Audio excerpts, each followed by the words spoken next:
என் தங்க பிள்ளையே, இன்று யார் கண்ணில் நான் படுகிறேனோ அவர்கள் கஷ்டம், கவலைகள், தீராத நோய்கள், தீராத எந்த பிரச்சனையாக இருந்தாலும் தீர்த்து வைக்கவே இந்த தாய் உன் கண்ணில் பட்டிருக்கிறேன். நான் சொல்வதை சிறு நிமிடம் செவி கொடுத்து கேள்.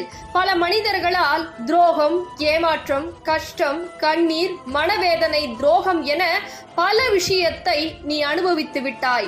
உன்னுடைய நல்ல மனதை அவர்கள் பயன்படுத்தி புண்படுத்தி விட்டார்கள்.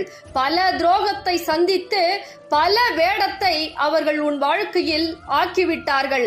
ஆனால் என் தங்க பிள்ளையே, நீ தைரியமாக இரு. உனக்கு அனைத்திற்கும் தீர்வுகளை கொடுக்க இன்று இந்த தாய் உன் கண்ணில் பட்டிருக்கிறேன். என்னை பார்த்த நொடி முதல் உன் கஷ்டம், கவலைகள் அனைத்தையும் விரட்டி அடித்துவிட்டு உன் வாழ்க்கையில் எந்த நேரத்தில் என்னை பார்த்தாயோ அந்த நேரத்தில் இருந்து நல்ல நேரம் தொடங்கிவிட்டது. அதனால் தைரியமாக இரு என் தங்க